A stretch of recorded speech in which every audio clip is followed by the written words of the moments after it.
नमस्कार, बहुत स्वागत है आप सभी का। आप देख रहे हैं हकीकत क्या है। मैं हूं सौरभ शर्मा। पाकिस्तान के लिए आज तीसरी चेतावनी जारी हो गई है। दिल्ली बॉम्ब ब्लास्ट में शामिल एक एक आतंकवादी को ढूंढ ढूंढ कर मारा जाएगा। आतंकवादियों को ऐसी सजा मिलेगी जिसकी कोई कल्पना भी नहीं कर सकता। अब से बस थोड़ी देर पहले गृह मंत्री अमित शाह ने एक वार्निंग दी और कह दिया कि दिल्ली बम ब्लास्ट के पीछे जिसका हाथ है उनमें से कोई नहीं बचेगा। अमित शाह ने साफ शब्दों में कह दिया है, आतंकवादियों को ऐसी सजा मिलेगी कि पूरी दुनिया देखेगी। ये एक ऐसी सजा होगी जिसके बाद कोई भी आतंकवादी भारत पर हमले के बारे में कभी सोचेगा भी नहीं। गृह मंत्री ने यह भी कहा है कि प्रधानमंत्री मोदी ने आतंकियों को कड़ी से कड़ी सजा देने की जो कसम खाई है वो कसम पूरी होकर रहेगी। क्या भारत सरकार किसी बहुत बड़े एक्शन की तैयारी कर रही है? नरेंद्र मोदी की 2 चेतावनियां, अमित शाह की तीसरी चेतावनी, इसके बाद पूरे पाकिस्तान में बस कयास लग रहे हैं कि हिंदुस्तान 14 नवंबर के बाद ही कोई बहुत बड़ा फैसला ले लेगा। क्या यह फैसला पीओके पर हमले का होगा? क्या अब की बार सीधे मसूद अजहर, हाफिज सईद और आसिम मुनीर को टारगेट किया जाएगा? पाकिस्तान की टेरर फैक्ट्री में मचे हड़कंप की एक एक डिटेल आप इस रिपोर्ट में देखिए।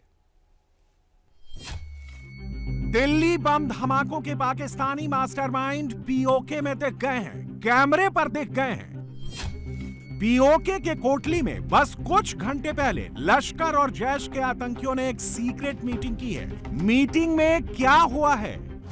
पीओके में दिल्ली बम धमाकों का जश्न मनाया गया है। लश्कर और जैश के आतंकियों को फूल माला पहनाई गई है और अब इसका वीडियो भी आ गया है। वीडियो में लश्कर और जैश के बीच लिंक का काम करने वाला आतंकी रिजवान हनीफ भी है। वीडियो में लश्कर-ए तैयबा का कमांडर और आतंकवादी अब्दुल रऊफ भी है। सीक्रेट लोकेशन पर बने टेरर कमांड सेंटर में सीढ़ियों से जाते लश्कर और जैश के आतंकवादी अब हिंदुस्तान के टारगेट पर आ गए हैं। इस वीडियो के एक एक फ्रेम को एनालाइज किया जा रहा है। मीटिंग में कौन कौन आतंकवादी था, सबकी पहचान की जा रही है। हिंदुस्तान की इंटेलिजेंस एजेंसीज ने यह बात कंफर्म की है कि पाकिस्तान के कब्जे वाले कश्मीर के कोटली में दिल्ली बम ब्लास्ट के बाद मीटिंग हुई है और यह मीटिंग दिल्ली में हुए आतंकी धमाकों के चंद घंटों बाद ही हुई है। तो क्या इसके बाद हिंदुस्तान ने पीओके लॉक कर लिया? बस कुछ घंटों का वेट। क्या उसके बाद पीओके में कोई स्ट्राइक होने वाली है? क्या हिंदुस्तान ने पीओके में लश्कर और जैश के नए अड्डों की मैपिंग कर ली है? पाकिस्तानी हदूद में शामिल हैं, पाकिस्तानी शहरों में हैं, उनको टारगेट करने की तैयारी की गई है। ये बड़ी इंपॉर्टेंट डेवलपमेंट है। ये जो सूरत हाल है ये इनफैक्ट उनकी ऑपरेशनल रेडीनेस का इजहार है। तो ये स्ट्रेटेजिक खतरात इनफैक्ट इंडिया की तरफ से फ्रेश जारी किए जाने वाले नॉटम्स की वजह से ही हैं। और अगर ये जो नॉटम्स को जारी किया गया है इस को ज़मीनी और समुद्री फौज की नकलो हरकत से जोड़ें तो ये एक वाज़े हम आहंग और मंसूबा बंद फौजी तैयारी का मंजर जाहिर करता है। ना ये महज बेकार अलर्ट हैं बल्कि ये एक मरबूत एयर लैंड सी ट्राई डोमेन पोस्चर के तौर पर हमारे सामने आते हैं। सिंदूर 2.0 मतलब वर्जन चल रहे हैं, ऑडिशन चल रहे हैं। जिस तरह गाड़ियों के मॉडल नहीं होते, जिस तरह ये मॉडल 1.1 है, ये 1.2 है, सो सिंदूर अभी 2.0 होना है और जिसका जिक्र मोदी साहब कर रहे हैं। और न्यू दिल्ली के लाल किले के होने वाले धमाके के बाद कहानी जोड़ने की कोशिश की जा रही है पाकिस्तान से। अब ये कहानी जोड़कर क्या सिंदूर 2.0 होगा? और ऑपरेशन सिंदूर 2 के जवाब में क्या पाकिस्तान की एयरफोर्स के पास इस वक्त मुतबादिल मौजूद है? ये सवाल है। शायद हमारे बॉर्डर पर एक और जंग हम मुतवक्के है देख सकते हैं। भारत एक और खौफनाक अमल कर सकता है, इसकी इंटेलिजेंस रिपोर्ट सामने आ रही है। वो पाकिस्तान के साथ एक लॉन्ग टर्म जंग ही करना प्रेफर करेंगे।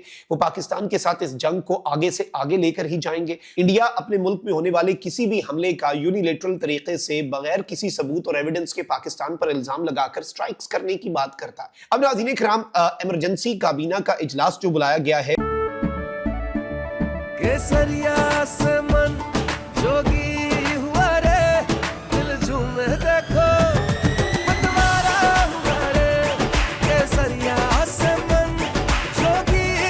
हर पल मनाओ केसरी त्योहार।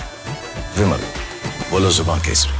सिक्योरिटी कंसर्न्स के तनाजुर में आई थिंक कि ये एक बहुत बड़ी डेवलपमेंट है। कैबिनेट मेंबर्स को हमारी तलात के मुताबिक बताया गया है कि भाई रिमेन प्रिपेयर्ड, और फॉर्मली उन्हें मीटिंग के एजेंडा के हवाले से बताया नहीं गया। इंडियन आर्मी, इंडियन नेवी और इंडियन एयरफोर्स जिस लेवल की तैयारी कर रही हैं, दिल्ली आतंकी बम धमाकों के बाद ट्राई सर्विस एक्सरसाइज में जितनी तेजी लाई गई है, उससे साफ साफ यही संकेत मिल रहे हैं कि अब भारत किसी भी वक्त पाकिस्तान पर चढ़ाई कर सकता है।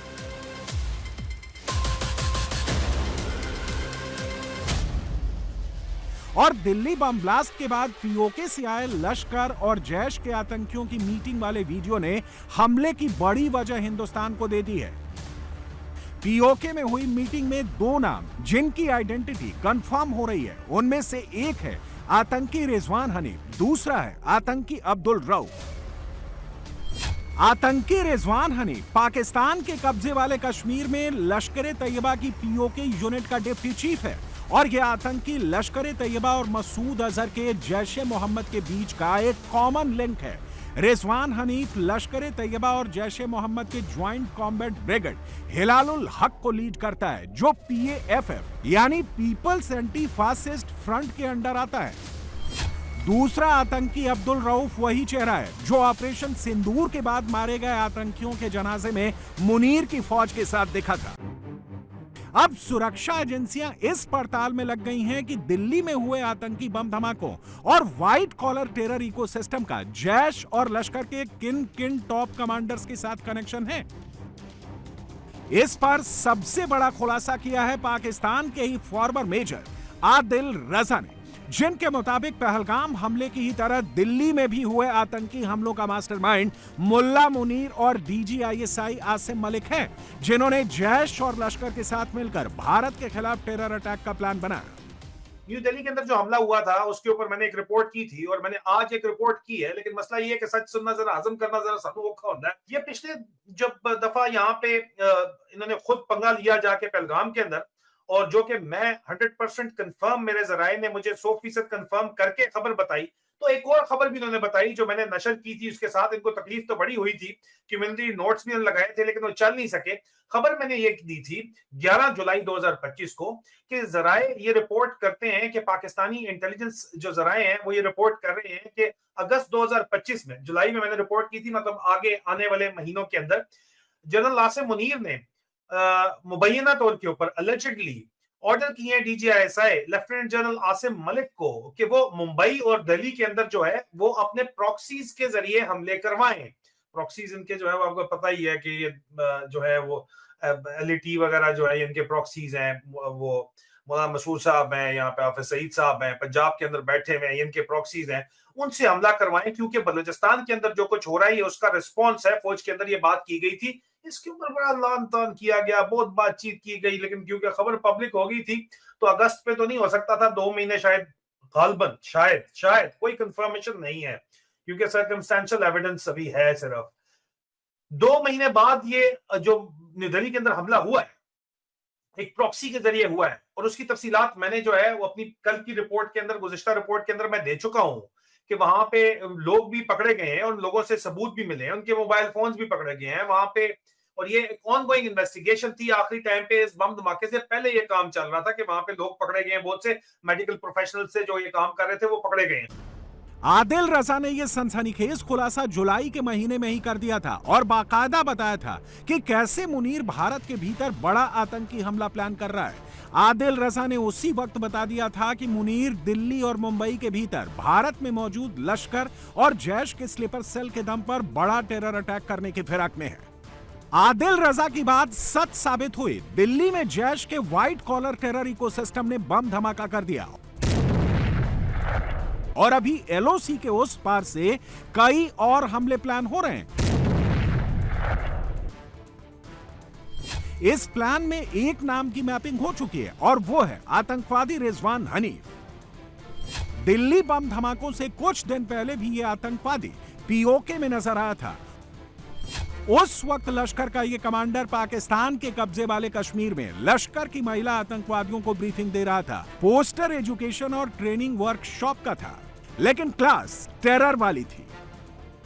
रिजवान हनीफ लश्कर की महिला आतंकवादियों से जिहाद की क्लास चलवा रहा था। जैसा कि आप इस वीडियो में देख सकते हैं, एक चारदीवारी के अंदर लश्कर की सैकड़ों महिला आतंकवादी खड़ी हैं और नकाब पहनी लश्कर की दूसरी महिला आतंकी सबको कुछ सिखा रही है, कुछ बता रही है।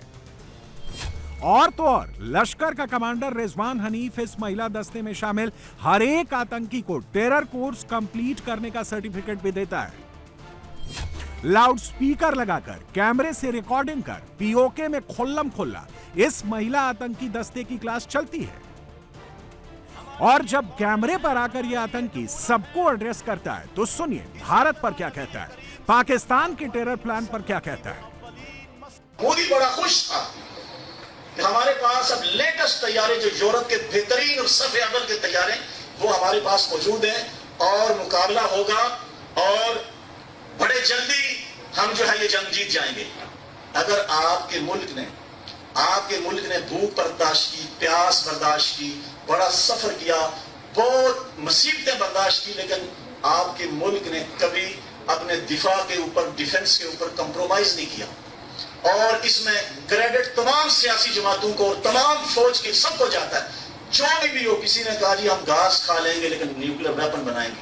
आपके तैयारे उठे तो आपके पास जो मिसाइल था वो PL-15 था, चाइना का बना हुआ। ये 200 किलोमीटर बिहाइंड द रेंज। केसरिया से मन जोगी हुआ रे, दिल झूमे देखो मतवारा हुआ रे। केसरिया से मन जोगी हुआ। हर पल मनाओ केसरी त्योहार। विमल, बोलो जुबान केसरी। आंखों से देखे बगैर 200 किलोमीटर तक ये दुश्मन को मार सकता है।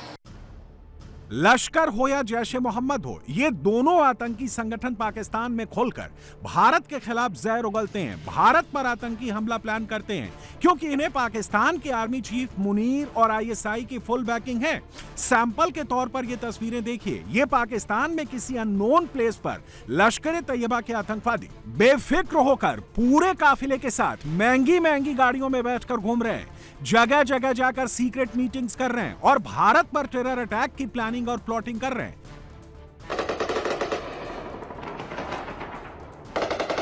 एक बार प्लान बनने के बाद पाकिस्तान की फौज खुद LOC के बेहद करीब इन्हें टेरर अटैक की ट्रेनिंग देती है।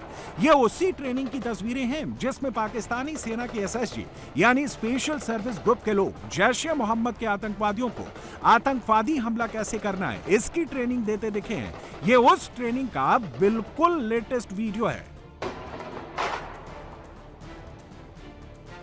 पीओके से ही कुछ घंटों पहले जैश का एक और नया वीडियो सामने आया है जिसमें जैश के नकाबपोश आतंकवादी महिला आतंकियों की फौज को ट्रेन करते दिखे हैं। इस बीच एक और खुलासा हुआ है और वो ये कि शाहीन नाम की जैश की जो महिला आतंकी पुलिस की गिरफ्त में आई है, उसे उसके सोशल मीडिया प्रोफाइल पर एंडोर्स करने वालों में परवेज उल हसन नाम का भी शख्स है। लेकिन जैश की महिला आतंकी शाहीन को इंडोर्स करने वाले परवेज उल हसन का सच जानेंगे तो आप भी चौंक जाएंगे। परवेज उल हसन नाम का यह मेडिकल ऑफिसर जैश के हेडक्वार्टर यानी बहावलपुर में आर्मी हॉस्पिटल में काम करता है और यह शख्स पाकिस्तान के रहीम यार खान मिलिट्री हॉस्पिटल में कमांडिंग ऑफिसर भी रह चुका है, जैसा कि आप इसकी प्रोफाइल में साफ साफ देख सकते हैं।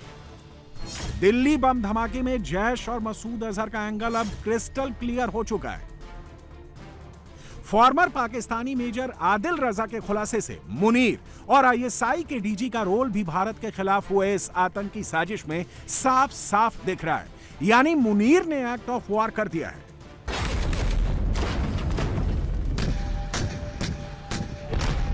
और मोदी पहले ही कह चुके हैं एक और आतंकी हमला हुआ तो हिंदुस्तान छोड़ेगा नहीं, हमला करके रहेगा। वक्त भी हम तय करेंगे, टारगेट भी हम तय करेंगे।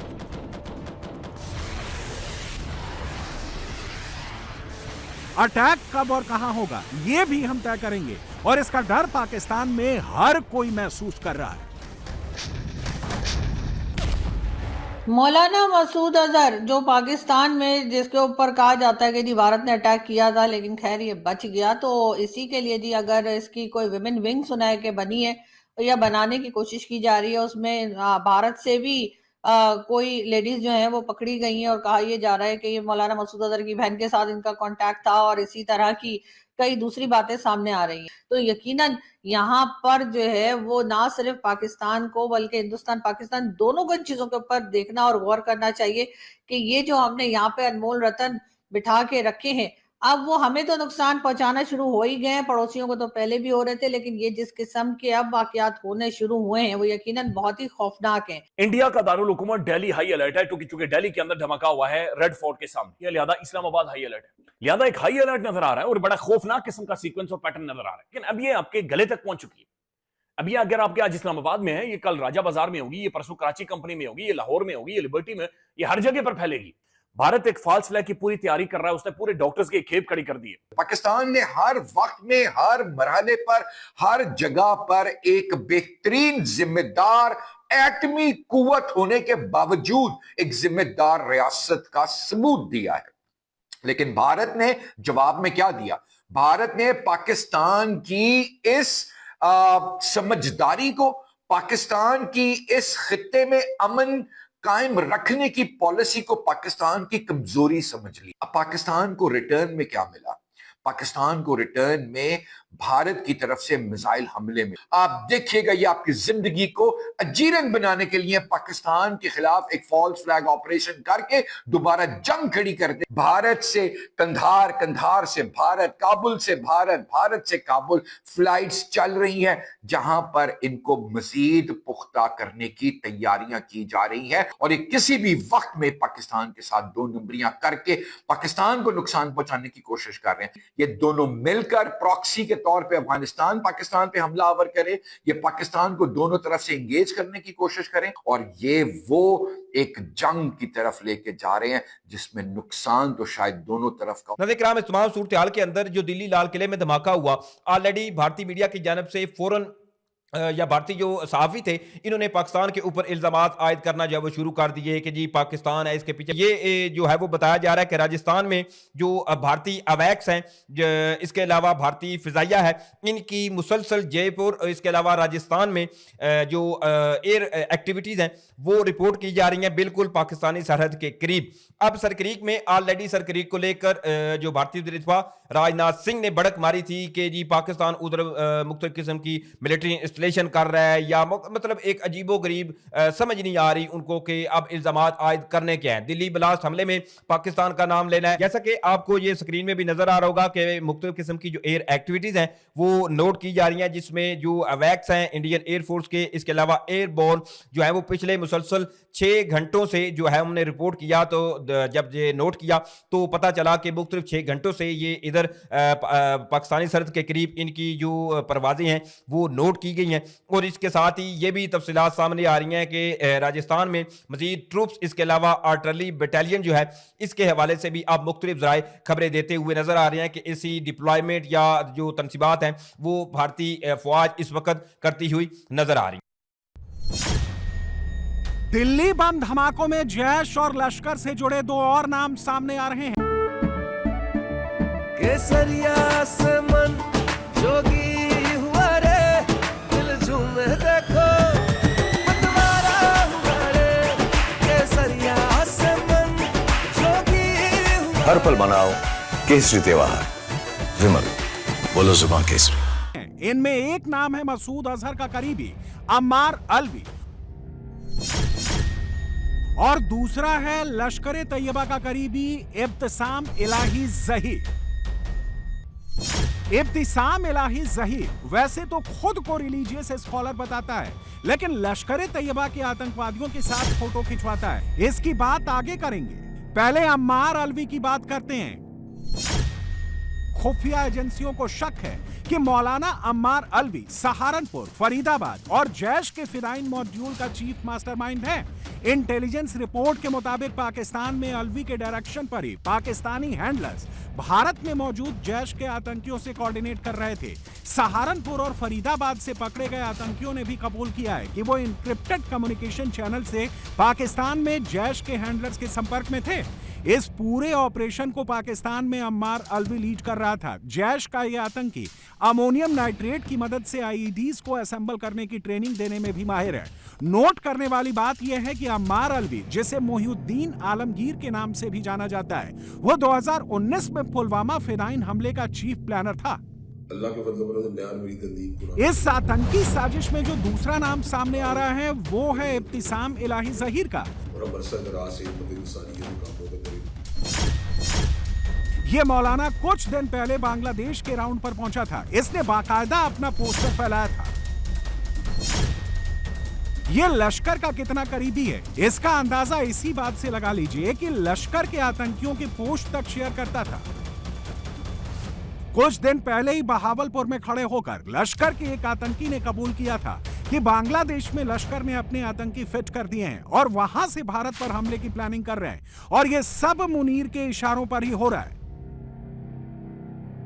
मेरे दाइश में जो मुस्तार नाम जैश, लश्कर और आईएसआई तीनों मिलकर आतंकियों की फैक्ट्री कैसे तैयार करते हैं, अब इसका खुलासा भी एक आतंकी ने ही कर दिया है। ये आईएसआईएस के लिए खून बहाने वाला आतंकी है जिसे अफगानिस्तान में पकड़ा गया है। गौर से सुनिएगा ये क्या कह रहा है। अफगानिस्तान में आया, वहाँ पाकिस्तान में दावत आज़ाद। मेरा नाम आमिर खान है और मेरे अब्बू का नाम अब्दुल रबी है, और मेरे दाइश में जो मुस्तार नाम था वो सैफुल्लाह है, और मैं पाकिस्तान कराची से ताल्लुक़ रखता हूँ। पाकिस्तान में वो जो मेरा साथी था उसने मुझे दाइश की तरफ दावत दी, उसने मुझे वीडियोस दिखाई दाइश की, इराक़ और शाम की जो वीडियोस थी, तो उसकी वजह से जो है ना मैंने उसकी दावत को कबूल करके मैं यहाँ अफ़गानिस्तान में आया। वहाँ पाकिस्तान में दावत आज़ाद थी। जब मैं अफ़गानिस्तान आया तो मैंने अक्सरियत निगरहार में जो है ना यानी पाकिस्तानियों को पाया, और यानी दाइश की एक बुनियाद शुरू में जो है ना पाकिस्तानियों ने रखी है। यानी उधर दाइश के जो अक्सरियत लोग थे वो जो है ना यानी इफराती लोग थे, और मिसाल लोगों पर जो है ना बहुत जल्दी फतवा लगा देते एक छोटे से अमल की वजह से, यानी उनको काफिर और मुर्तद बहुत जल्दी कहते थे। पाकिस्तान में जो दावतें होती है उन दावतों में अक्सर जो है ना यानी इस्तिख़बाराती एजेंसियों का हाथ है। इन तमाम खुलासों के बाद दिल्ली बम ब्लास्ट में जैश, लश्कर और मुनीर का एंगल आने के बाद ये तय मानिए कि भारत चुप नहीं बैठेगा। आज नहीं तो कल पाकिस्तान पर अटैक होकर रहेगा।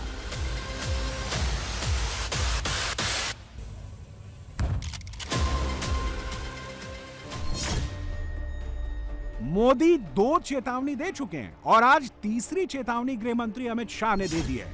कह दिया है कि दिल्ली बम ब्लास्ट में शामिल आतंकियों को मिलने वाली सजा दुनिया देखेगी। यह सजा ऐसी होगी कि भविष्य में कोई हमारे देश में फिर से हमला करने के बारे में सोच भी नहीं सकेगा। इस बीच भारतीय सेना ने आज अपना युद्धाभ्यास पूरा कर लिया है। बॉर्डर पर सेना की रुद्र, भैरव, अश्री ब्रिगेड ने युद्ध की तैयारी पूरी कर ली। जनरलों ने 2 महीने की युद्ध की तैयारियां कर ली हैं। पाकिस्तान के टैंक आगे बढ़ेंगे या फाइटर जेट, उनके हर हथियार को मार गिराया जाएगा।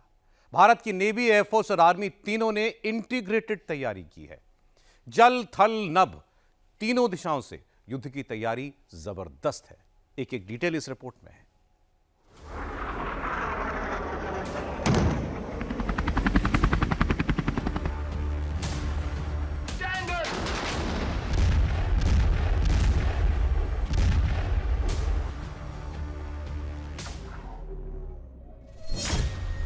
ये दुश्मन पर अखंड प्रहार की तैयारी है।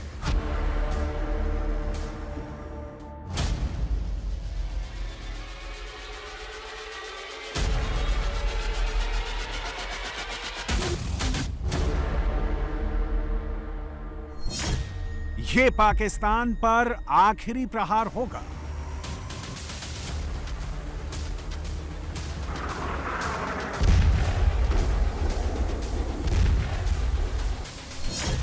इंडियन आर्मी की तैयारी देखकर रुद्र ब्रिगेड को चीन पाकिस्तान सरहद की रखवाली के लिए तैयार किया गया है।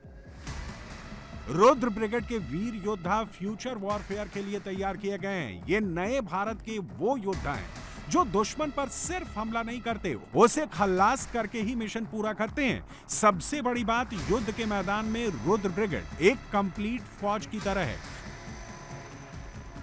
जैसे पैदल सैनिक, tank, artillery, engineers corps, mechanized infantry, तोपखाना ड्रोन यूनिट को इंटीग्रेट करके तैयार किया गया है। रुद्र ब्रिगेड के पास खुद के टोही ड्रोन हैं, इनके पास खुद के अनमैन्ड हेलीकॉप्टर हैं। इनकी मारक क्षमता का अंदाजा इस बात से लगा लीजिए कि स्पेशल फोर्स की यूनिट भी इनके साथ इंटीग्रेट की गई है। रुद्र ब्रिगेड के जवान गोला बारूद, तोप, ड्रोन, डॉग फाइट हर तरह के युद्ध में माहिर हैं। सबसे बड़ी बात, रुद्र ब्रिगेड के जवान स्वदेशी हथियारों का इस्तेमाल करते हैं। इसके जवानों को पारंपरिक युद्ध और इलेक्ट्रॉनिक वॉरफेयर दोनों में महारत हासिल है। इसीलिए रुद्र ब्रिगेड को युद्ध के मैदान में दुश्मन का यमराज कहा जाता है। इस वक्त रुद्र ब्रिगेड के जवान बॉर्डर के बेहद पास वॉर ड्रिल अखंड प्रहार में अपनी ताकत दिखा रहे हैं। रुद्र जो एक नई integrated all arms brigade group को खड़ा किया गया है, उसके सैनिक आपके सामने इस तरफ हैं और जिस इक्विपमेंट के साथ ये रुद्र ब्रिगेड लैस है वो भी यहाँ सामने खड़ा है। इस रुद्र ब्रिगेड को भी इस एक्सरसाइज अखंड प्रहार के दौरान हमने फुल्ली ऑप वैलिडेट किया है। ये जो एक्सरसाइज है अखंड प्रहार, इसमें इस रुद्र ब्रिगेड ने अपनी ऑप वैलिडेशन के दौरान प्रचंड वार के साथ अपने आप को ऑप वैलिडेट कर अपनी कामयाबी हम सबको यहाँ दिखाई है। तो अब समय आ गया है रुद्र ब्रिगेड के साथ कोल्ड स्टार्ट डॉक्ट्रिन को कोल्ड स्ट्राइक डॉक्ट्रिन में तब्दील करने का, यानी कि ये रुद्र ब्रिगेड जो है एकदम हर समय रेडी, इस इलाके में मौजूद, अपने दिए हुए टास्क को पूरी तरीके से कारगर तरीके से सक्षम और प्रभावशाली इफेक्ट दुश्मन पर करने के लिए।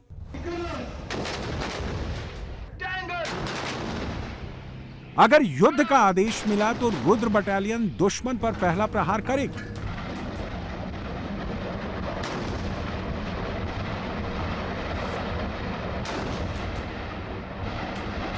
तो Bhairav battalion high value target को निशाना बनाएगी। इसीलिए युद्ध के मैदान में रुद्र ब्रिगेड और भैरव बटालियन को इंडियन आर्मी का लव और कुश भी कहा जाता है। भैरव बटालियन इंडियन आर्मी की लाइट कमांडो बटालियन है, जिसे बॉर्डर पर सरप्राइज करने के लिए डेडिकेटेड स्पेशल फोर्स के तौर पर तैयार किया गया है। भैरव बटालियन रुद्र ब्रिगेड और पैरा स्पेशल फोर्सेस के बीच सेतु का काम करती है। इनका सूत्र वाक्य है, मारो और निकलो।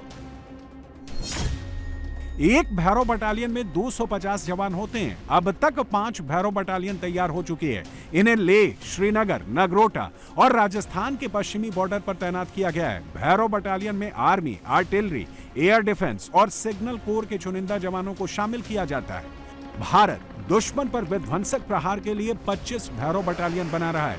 युद्धाभ्यास त्रिशूल में भैरव बटालियन ने अपनी क्षमता दिखाकर साबित कर दिया है कि सीमाओं पर कोई खतरा आएगा तो उसे सीमा पार करने से पहले ही खत्म कर दिया जाएगा।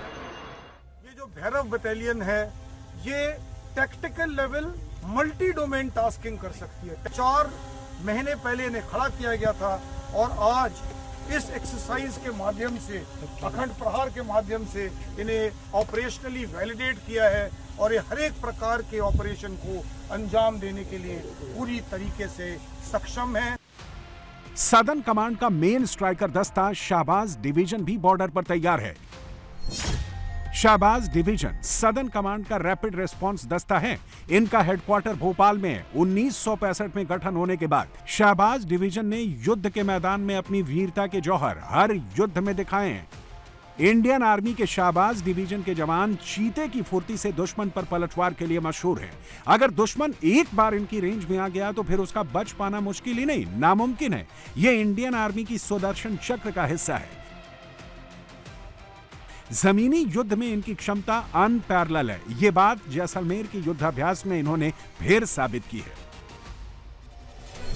जब सदर्न कमांड की aviation brigade, EW brigade, para SF battalion Shahbaz division के साथ कोऑर्डिनेशन में दुश्मन पर हमला बोलती है तो जमीनी युद्ध में कोई टिक नहीं पाता। सदर्न कमांड का जो सुदर्शन चक्र कोर है, जो कि स्ट्राइक कोर है, वो यहाँ 2 महीने से पूरी मेहनत के साथ अपनी ट्रेनिंग कर रहा है और उसका जो मेन दस्ता है वो एक शाहबाज डिवीजन जो एक रैपिड है वो इसके साथ शामिल है। पिछले 2 महीने में जो कामयाबी हासिल की है उसका जो फल वो आप सबने आज सुबह मरुज्वाला के तहत देखा। हम पूरी तरीके से ऑपरेशनली रेडी हैं। जो नया जनरेशन इक्विपमेंट है उसको हमने भली भांति अब्सॉर्ब किया है। दुश्मन अगर रुद्र, भैरव और शहबाज ब्रिगेड को चकमा दे देता है तो अश्नी प्लाटून से बचना नामुमकिन है। इस युद्ध में ड्रोन सबसे बड़े गेम चेंजर साबित हो रहे हैं, लिहाजा इंडियन आर्मी भी ड्रोन वॉरफेयर के लिए पूरी तरह से तैयार है।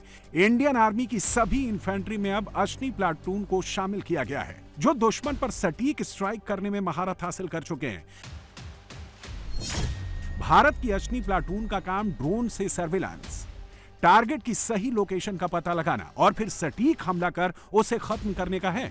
अश्नी प्लाटून यानी ड्रोन आर्मी को इंडियन आर्मी की 380 बटालियनों में शामिल किया गया है।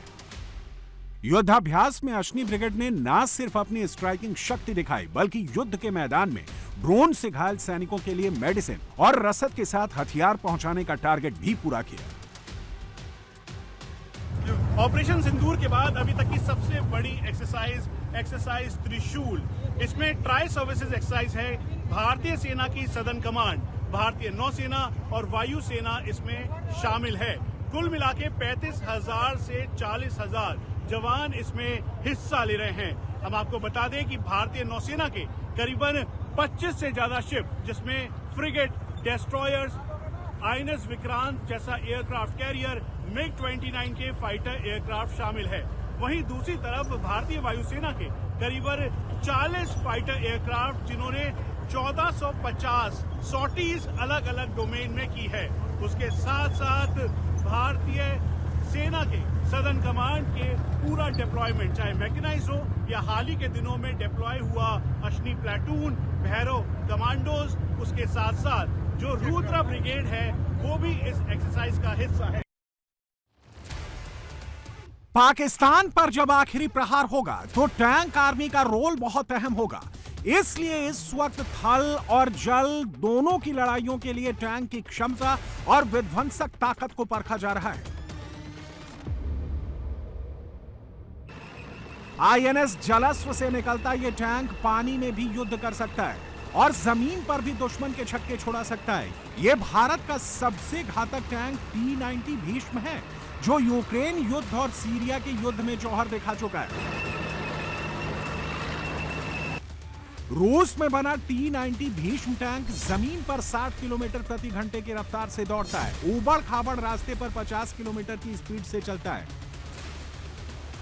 ये ऑल वेदर ऑल टेरेन की लड़ाई में अपनी अजीय ताकत के लिए जाना जाता है। इसे जैसलमेर का थार का रेगिस्तान हो या फिर लेह लद्दाख, इसे कहीं भी तैनात किया जा सकता है। युद्ध के मैदान में दुश्मन को जमीन में गाड़ देने वाले T-90 टैंक में 3 क्रू मेंबर होते हैं, एक कमांडर, दूसरा गनर और तीसरा ड्राइवर। कमांडर टारगेट तय करता है, गनर गोले, मिसाइल और रॉकेट लगाता है। इंडियन आर्मी के पास इस समय करीब 1000 T-90 टैंक हैं। राजस्थान के रेगिस्तान में इस वक्त युद्धाभ्यास में T-90 टैंक आग उगल रहा है। इसका गोला जहां गिरता है वहां टारगेट के परखच्चे उड़ जाते हैं।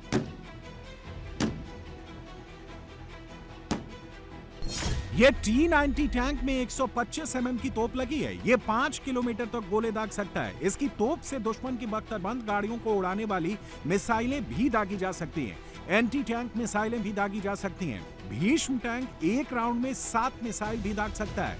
टैंक की खासियत यह है कि इसमें मिसाइल ऑटोमेटिक लोड होती है। T-90 से निकली anti tank guided missile 11.7 second में 4000 मीटर तक मार कर सकती है।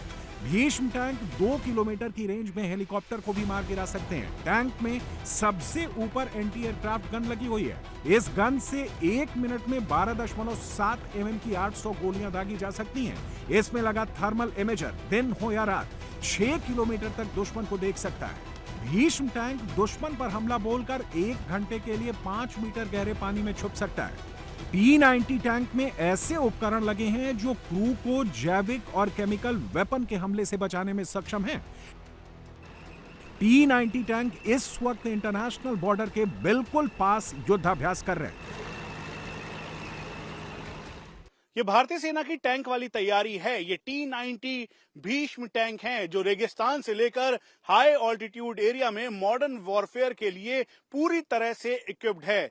यही वजह है कि ऑपरेशन सिंदूर में इंटरनेशनल बॉर्डर पर जब ये चले तो ये अपने साथ 125 mm की गन, जिसकी रेंज करीबन 4 से 5 किलोमीटर है, 7.62 एंटी टैंक गाइडेड मिसाइल, और वहीं भारतीय सेना के जो जवान हैं जो कि इन्फेंट्री कॉम्बैट व्हीकल के साथ फाइनल असॉल्ट के लिए आए, उन सब की ये तैयारी है। और इसी के जरिए भारतीय सेना इस समय इंटरनेशनल बॉर्डर से लाइन ऑफ कंट्रोल तक हर जगह पूरी मुस्तैदी के साथ तैनात है। और मकसद एक है, बिल्कुल क्लियर, कि किसी भी विषम परिस्थिति में चुनौती का सामना करना और दुश्मन के हर एक चुनौती का जवाब देना। रेगिस्तान में टारगेट को बमों से उड़ाते ये मेन बैटल टैंक अर्जुन है। इसे हंटर किलर भी कहा जाता है, नाम से ही क्लियर है। छुपे हुए दुश्मन को खोजना और फिर उसे तबाह कर देना इस टैंक की खासियत है।